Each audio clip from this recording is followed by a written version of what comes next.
Well, we have an energy expert with us now, Joe Nwakwue, who joins us to appraise the energy sector, comprising electricity as well as oil and gas, under the Tinubu administration in the last 2 years. Thank you so much for joining us here on Newsday for this discussion. Thank you. Pleased to be here. Well, given your expertise in the energy sector, how would you characterize the overall state of the electricity and oil and gas at the inception of President Tinubu's administration 2 years ago and the way it is now? What are some of the pressing issues, in your opinion? Well, I think there has been some positive movement, but most of the challenges persist. I'll start with the power sector. Clearly, the output is far below expectations. They've made some changes to the market structure, and that's very positive. We've seen increase in tariffs.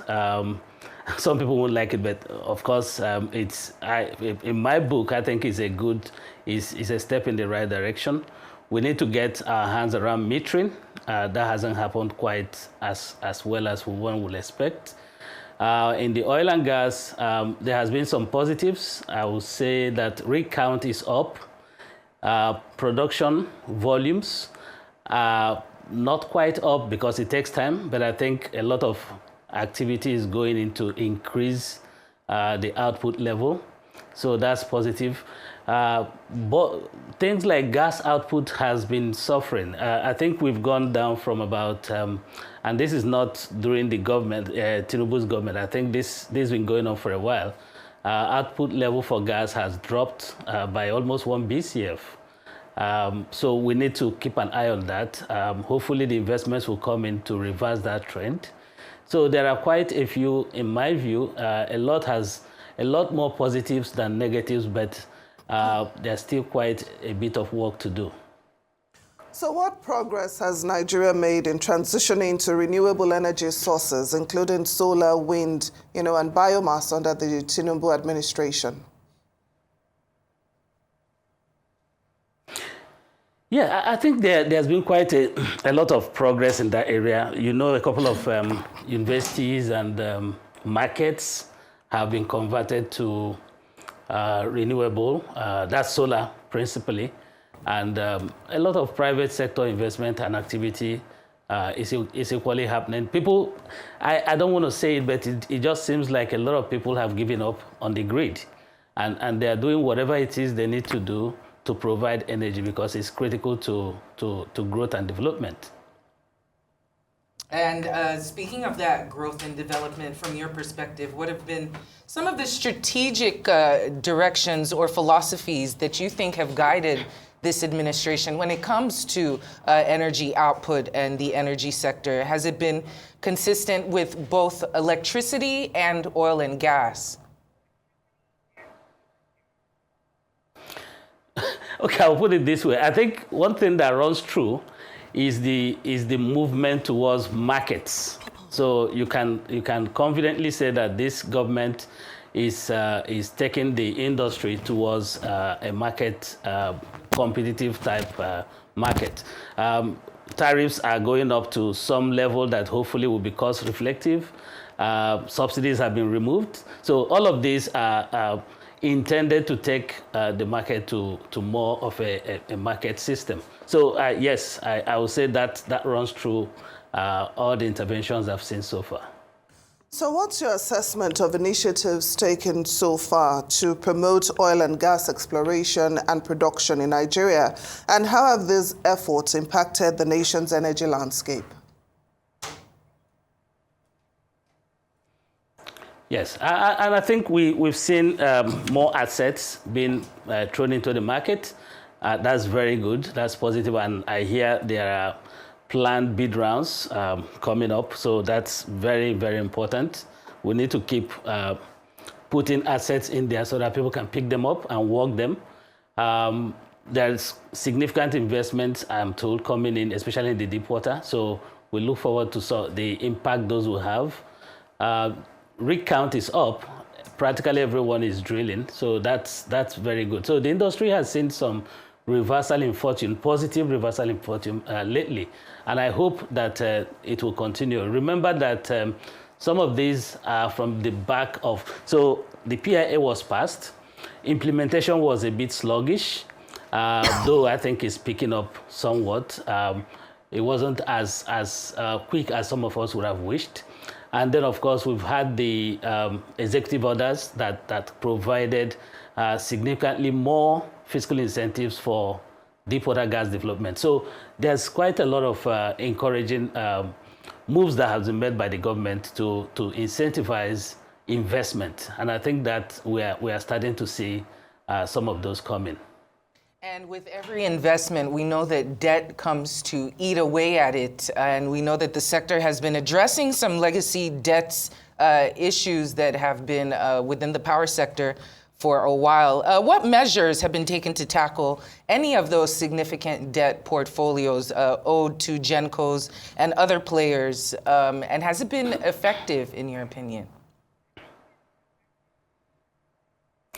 Well, I understand that the Minister of State for Gas, I think I had him talk to this, they've taken steps to address the lingering legacy debt issues, I think through a combination of royalty, deducting from royalties and some IOUs and all that. So I think they are taking steps to address those, because really without addressing those, it will be difficult to get additional investments, especially for the existing players in the market. So it's my sense is that it's still early days to see what impact that will have on investment, but I think I expect it to be positive.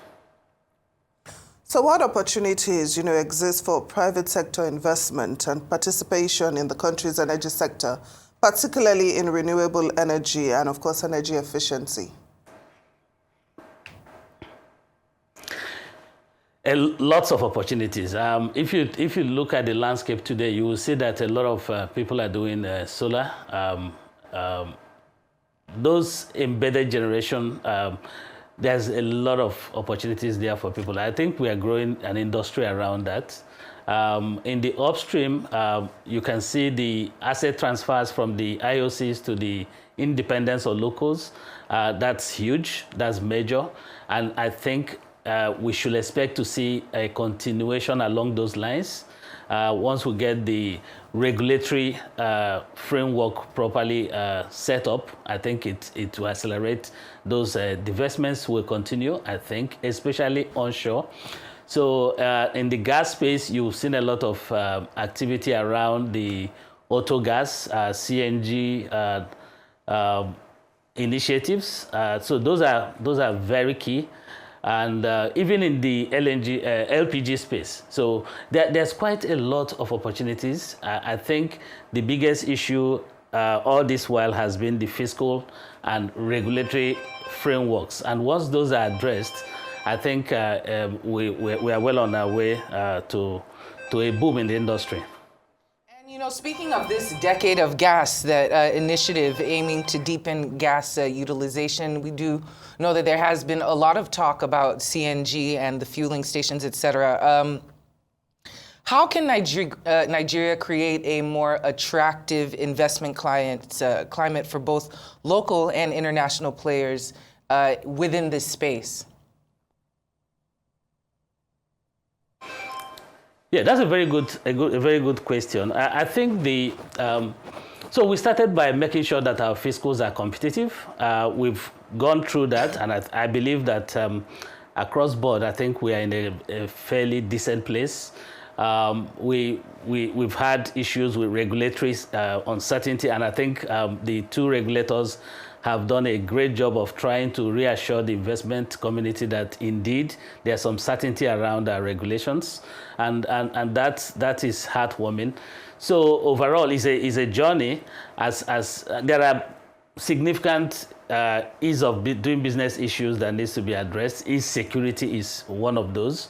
I think that we need to pay attention to those. If everything is right and people feel insecure, investment will still not be able to come in. So we need to get some of those our hands around issues around that. The crude theft issue, we've seen some progress along those lines. So once we get all this sorted out, I think it will be very helpful for our sector. Energy expert, Mr. Nwakwue, thank you so much for joining us on Newsday.